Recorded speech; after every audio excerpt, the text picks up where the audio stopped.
In October 1943, B-17S limped home from Regensburg through broken cloud. Of 291 launched, 60 did not return, and many survivors trailed oil. Ground crews waved them in, counting gaps in formation while fire teams stood ready. The runway smelled of glycol, burned paint, and fear measured in numbers. On the hard stand, engine number 3 told the same story again. Pressure spiked during climb, the oil flashed, and a bright plume wrapped the nacelle. Manuals called the anomaly rare. The pattern called it routine. Crews shut down cylinders to save the wing and prayed the airframe would hold. Inside a hangar, one mechanic watched a seized engine cool under foam. He traced the return line with a gloved finger and found the bend that trapped air. The gauge had always danced there. The rulebook said the system was sealed. The metal said it breathed. He turned the small brass valve in his palm and hesitated. The fix in his head was simple and forbidden, a change no form could bless. Outside, 4-blade propellers chopped the mist as another flight taxied by. The night swallowed the noise and waited for daylight. By dawn, the reason stayed hidden. By mid-1943, the air war over Europe had turned into arithmetic. The United States Army Air Forces launched hundreds of B-17 Flying Fortresses toward Germany each morning, and every evening the gaps in the returning formations told the cost. The plan was precision through daylight bombing, the promise that machines and math could end a war. But the numbers betrayed the idea. Each week, loss rates climbed past 20%. The sky above the Reich had become a factory of fire. The B-17's Wright R-1820 Cyclone was the heart of that system, a single-row radial of 9 cylinders, 1,200 horsepower, and a design meant to endure. Yet at altitude its own perfection turned against it. At 25,000 feet, the oil thickened, the return valves lagged, and pressure surged until the line split. One spark in the frozen air turned a nacelle into a torch. In crew's logs, the failures repeated the same way, always engine number 3, always the same burst of flame. On the ground, the manuals offered procedure instead of answers. Commanders blamed pilots, pilots blamed weather, and the engineers in Seattle called the failures with intolerance. But the hangars told another truth. Mechanics worked through sleet and blackout, sleeves soaked in oil, replacing burned fittings before dawn. They learned to read the smell of a failing seal, to tell a minute before ignition when a motor would die. The system ran on discipline. Every order carried the same warning: no deviation, no improvisation. Maintenance was mathematics, not instinct. The logic of war demanded uniform obedience, even when the pattern of destruction said otherwise. In one corner of the line, a mechanic kept a separate notebook. He logged every returned bomber, every fire, every engine stripped beyond repair. The pages filled until the numbers formed a pattern too precise to ignore. He traced it with his thumb, seeing geometry where others saw fate. Around him, officers still spoke of doctrine, engineers still sent updates, and new bombers still arrived polished and certain. None of them knew that a flaw smaller than a match head was burning through an entire fleet. They believed procedure was safety. It was an error in math. At Bassingbourn Airfield, Technical Sergeant William H. Brent followed the manual like scripture. Each dawn began the same: oil check, magnetotest, compression balance, signature. The B-17 engines under his care were machines of precision and fear, 9 cylinders each, tuned to the edge of endurance. Regulations defined every wrench turn. The manual was law, and law did not bend. On paper, the Wright R-1820 Cyclone was unbreakable. In practice, Brent saw the same wound appear again and again. Engine number 3 burned too hot. Oil sprayed the nacelle, metal blistered, and the propeller seized mid-climb. Pilots called it bad luck. Officers called it acceptable attrition. Brent called it pattern. The pressure gauge told him the truth each time. The needle jumped, then died. He began tracing failures with the patience of an engineer, not a soldier. Every return line on the right bank of cylinders carried bubbles. The oil pulsed instead of flowing, trapped behind a sharp bend near the pump outlet. The problem was geometry, not behavior. He reported it up the chain, attaching temperature readings and diagrams drawn in pencil. The answer came back printed and cold. No deviation from technical order 025, CA2 permitted. He folded the message into his pocket and went back to work. That night, the hangar glowed orange from the fires of the last mission. Crews dragged engines in on dollies, their casings black and split. Mechanics worked by floodlight until their hands numbed. The manuals remained clean and dry. Brent ran pressure tests after shift. He loosened one valve a fraction, hearing a soft hiss as air escaped. The gauge steadied instantly. It was a simple correction. Too simple. If anyone saw it, he would be grounded, possibly court-martialed. He tightened it again before inspection, wrote nothing, and waited for proof. By August 1943, his section had rebuilt 24 engines and lost 23 of them. Every failure began with the same note in the log. Oil loss, number 3 cylinder. The pattern no longer needed confirmation. It needed courage. He studied every returned motor as if it were testimony. Burn marks spread outward from the same joint, identical on each machine. At 25,000 feet, oil turned to syrup. Pressure climbed until the seal burst. The engineers in Seattle had designed the line for warm testing bays, not freezing sky. War had moved the machine beyond its limits, but the rule book stayed still. Brent kept drawing. He sketched new routes on scraps of metal, diagrams made with grease and string. The solution was a vent the size of a nail tip to release trapped air. It required a single drilled hole, forbidden by every order he had ever signed.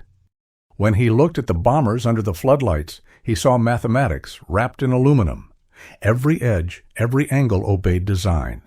Yet, inside that perfection, hid the flaw that killed crews faster than flak. He tightened bolts, sealed caps, and signed each line again. He did not believe in rebellion. He believed in cause and effect. The rules had created a design of failure, beautiful, logical, and deadly. The next mission would lift at dawn. As he walked the line, Brent counted the engines by sound. Each vibration carried its own rhythm. One note stayed wrong, the sharp knock of trapped air in the oil. He knew it would burn by noon. When he finally stopped at the end of the runway, the first formation thundered overhead. The rising roar drowned out his doubt. He turned toward the hangar, picked up his drill, and set it on the bench. The numbers kept burning. By January 1944, winter had hardened the airfields into slabs of ice. Crews worked under blackout lamps, their breath hanging white between engines that never cooled. Each morning began with another count. Planes lost, engines burned, men missing. The numbers were routine now, recited like weather. Brent moved among the wrecks in silence, his gloves stiff with oil. He no longer needed reports to know what had failed. Inside the hangar, he traced the same pattern once more. The oil line bent where the nacelle curved, trapping air before it reached the sump. Every test confirmed it. Every regulation forbade change. The rule pinned above every workbench was clear: no structural modification to fuel or oil systems without engineering approval. Those who had ignored it had vanished from the roster. But each fire on the runway repeated the same sentence: obedience was killing them. He waited for a chance that would draw no attention. One bomber on the reserve list still bore fire scars along its wing route, a veteran of half a dozen raids. It was due for scrapping, forgotten in the far corner of Hangar 3. Brent signed it out for pressure calibration and rolled it under a single bulb. The cold metal creaked like something alive. He removed the cowling from engine number 3 and studied the junction where air and oil fought for space. The solution had lived in his head for months, a pinhole vent above the return valve to bleed trapped pressure. It would take seconds, one turn of a bit, invisible under sealant. The risk was everything. He locked the hangar doors. Outside, wind scraped the tin roof like distant flak. He measured twice, drilled once. The hole appeared as a bright point against the dark casing. He sealed it with brass, wiped the edge, and turned the propeller by hand. The rotation felt smooth, the resistance gone. At dawn, he ran the test engine alone. The gauge steadied at 90 psi through full throttle. For the first time in months, the needle did not tremble. He noted every figure but left the report blank. No one could read what could not exist. The next week, he extended the test to 3 aircraft scheduled for weather reconnaissance, planes often overlooked in inspection. The modification took less than 2 minutes per engine. The results were identical: cooler readings, stable pressure, no vibration. He said nothing. The logbooks remained ordinary. When one of the test bombers returned from mission, the pilot mentioned how smoothly it climbed through the frost. "Feels like someone finally built this thing right," he joked. Brent smiled, pretending not to understand. Each night he performed the same ritual: drill, clean, seal, erase. The vent left no trace unless you knew where to look. By February, 8 aircraft carried the change. None reported engine fires. None drew attention. But secrets never stayed buried. In the mess hall, mechanics began whispering about a crew whose plane came back spotless. The rumor spread like oil through canvas. "Someone's found a trick," they said, "something they're not supposed to do." Brent ignored the talk, though he felt the weight of it every time he touched his drill. The forbidden had entered the bloodstream of the base. On February 3rd, the 91st Bomb Group prepared for Frankfurt. Weather over the channel promised sleet and ice, conditions that killed engines before flak ever reached them. Brent finished his last modification under floodlight, tightening the panel as trucks rolled past. When the first formation lifted into the wind, he watched until their contrails faded. Hours later, reports crackled across the radio: heavy opposition, scattered formations, high losses. He stood by the runway long after sunset, counting shapes against the cloud. When the bombers returned, their wings were shredded, but something was missing: the smoke of burning oil. The modified aircraft landed clean. He walked between them after shutdown, his boots sinking into melted frost. The nacelles were blackened by flak, but unscarred by fire. He ran his hand along the warm metal and stopped where his vent lay hidden. He said nothing. The proof glowed faintly through the cold. By March 1944, the rumor had shape. Crews spoke of a fix that made the Cyclone engines run cooler, a quiet miracle no one could name. Some said it came from a factory update. Others whispered about a crew chief who ignored the manual. Brent never corrected them. His vent had become invisible, absorbed by routine, erased by silence. The effect was measurable even without confession. The 91st Group's engine loss rate dropped from 17% to less than 5%. Pilots noticed the difference first. Their throttles no longer hesitated at altitude, and their oil readings stayed constant through the climb. Reports described unexplained reliability, the rarest phrase in war. At first, the officers chalked it up to weather, better fuel, or luck, but too many aircraft returned unscarred. The Group Engineering Office ordered a technical audit. 3 inspectors arrived at Bassingbourn carrying checklists and authority. They walked the line with clipboards, tapping cowls, checking serials, recording temperatures. Brent stood among his men, silent. The vent holes, each no wider than a pin, lay hidden under layers of sealant and soot. The engines passed every test. When the inspectors left, Brent exhaled. He had protected his secret.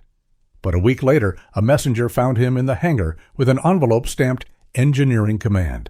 Inside was a summons. In the briefing hut, a senior officer closed the door and placed a folder on the desk. "You've been making modifications," he said, tone flat, not accusing. Brent said nothing. The officer tapped the file once, then leaned back. "Since February, engine fire reports have dropped to 0. Whatever you're doing, keep doing it, but there will be no record." He paused. "You understand?" Brent nodded. The conversation ended there. Permission had arrived disguised as silence. From that day, the phrase alignment check appeared on every maintenance sheet in his section. It meant only one thing. By April, more than 60 aircraft in the group carried the hidden vent. The transformation reached its proof on March 6th.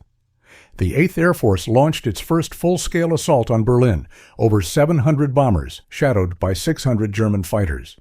The air vibrated with engines, their sound rolling like surf across the fields. Brent watched the takeoff lines stretch to the horizon, each fortress climbing into cloud. That evening, the base filled with smoke and dust as the survivors returned. 69 planes were gone, but not one had burned from mechanical failure. The logs showed the same word repeated: flak. The vent had done its work. In the weeks that followed, Brent's method spread quietly through other groups. Mechanics copied the idea without knowing its source, drilling where instinct told them to. Boeing engineers visiting from Seattle arrived to study performance gains. They noted the improved oil stability, but failed to see why. One younger engineer crouched beside a cowl, tracing the vent line with his hand. "Strange," he said. "These assemblies vent cleaner than factory spec." Brent looked down and replied, "Maybe the cold helps." By June, a new field bulletin circulated from headquarters. Among its revisions was a single line: "Optional microvent recommended for improved oil circulation in sub-freezing conditions." No author was listed. The forbidden had become official.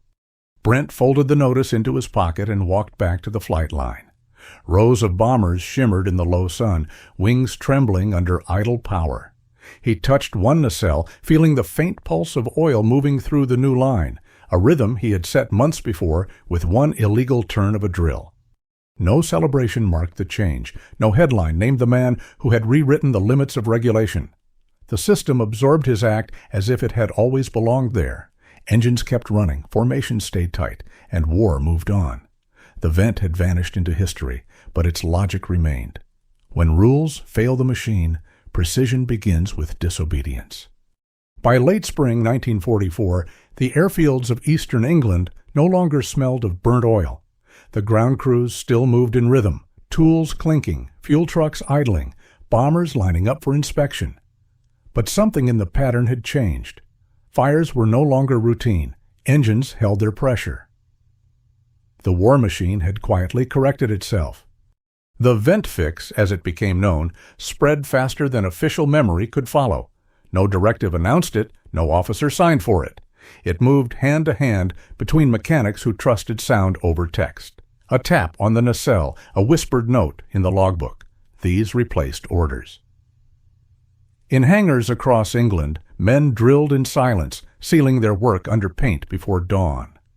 By June, the numbers told the story. Engine-related aborts fell to less than 4%.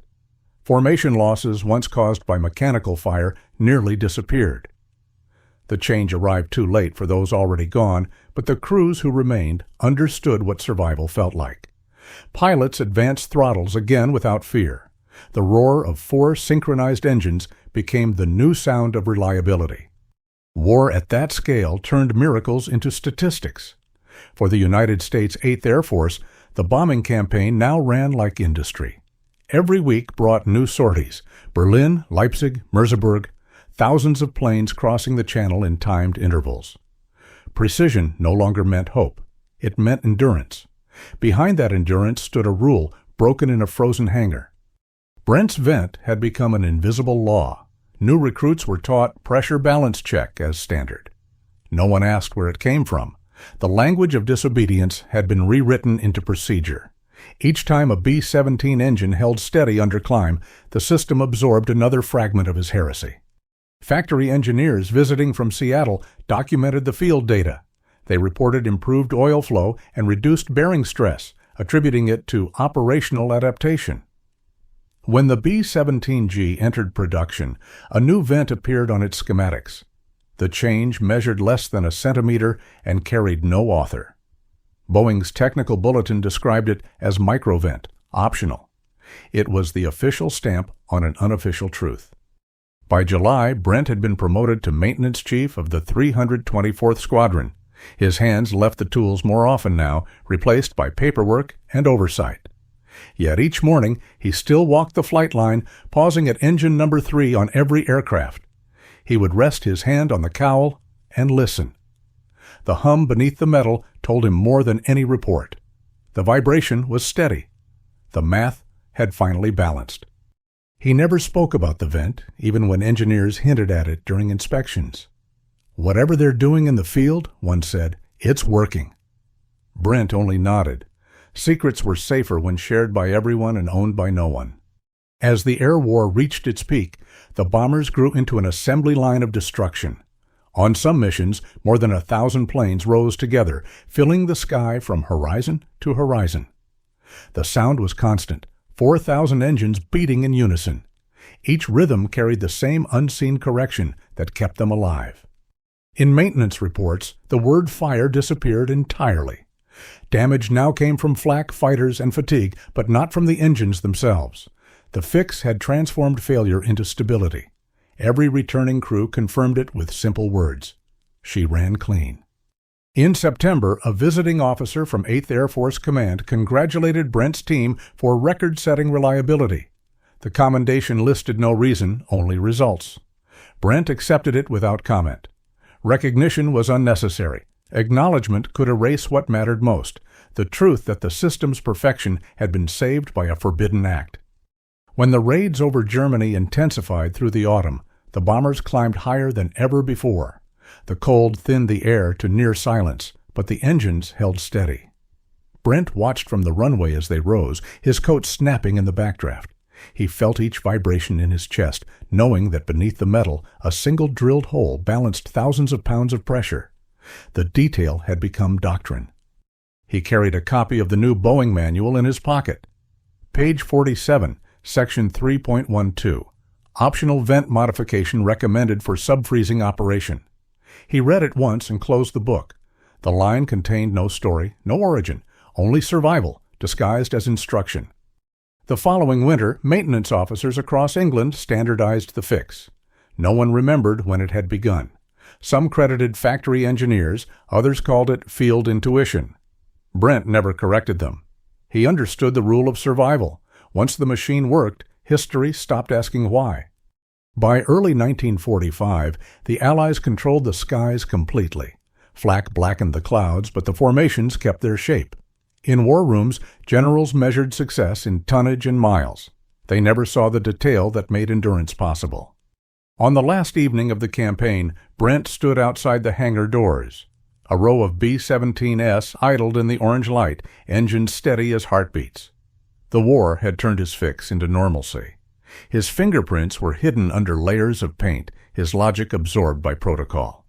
He reached out and touched the warm nacelle of the nearest bomber, feeling the faint vibration of oil passing through the vent.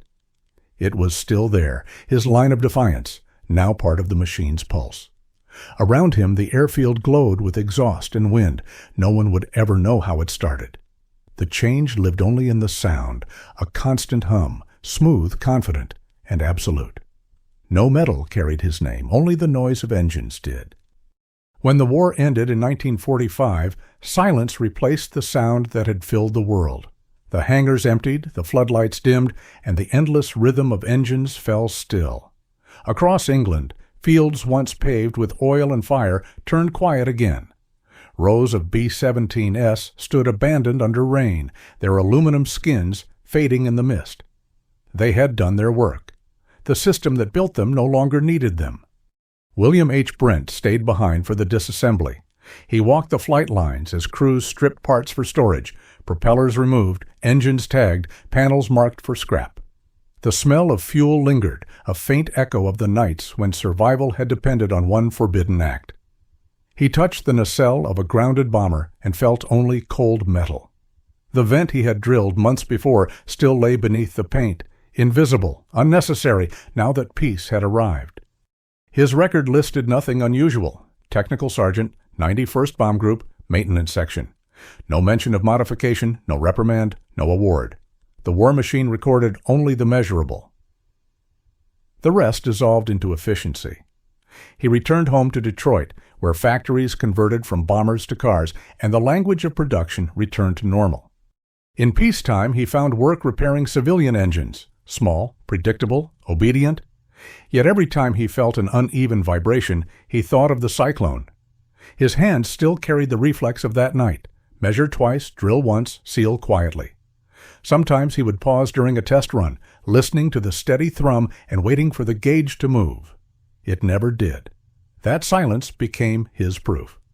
In 1958, a reunion of the 91st was held in Chicago. The men were older, their jackets decorated with fading patches. Brent stood at the edge of the room, unnoticed until a pilot approached. The man limped slightly, carrying a cane, his voice softer than Brent remembered. "You were maintenance, weren't you?" he asked. Brent nodded. "That trick with the vent," the pilot said. "We heard about it after Frankfurt. It saved my crew." Brent smiled faintly. "It was just a correction," he said. The pilot laughed. "Call it what you want. It worked." They shook hands and the conversation ended there. No photographs, no record. The war had moved on, and the truth stayed where it belonged. In memory, not in manuals. Years later, aviation historians found scattered notes in the archives of the 8th Air Force, references to field-devised oil vent solutions with no authorship. They cited it as evidence of mechanical adaptation under combat pressure, a small example of innovation by necessity. No one asked who first drilled the hole. Brent never corrected the story. He retired quietly, content with the knowledge that what he had done mattered precisely because it had no name. Every flight that ended safely had been enough. The logic had outlived the war. The last time he saw a flying fortress, it was parked at an air show. Children climbed the ladder into its open fuselage while cameras clicked. Brent stood at a distance, watching the propellers spin once more. The sound was the same, deep, even, certain. He closed his eyes and listened. The war had rewritten even the rules of repair.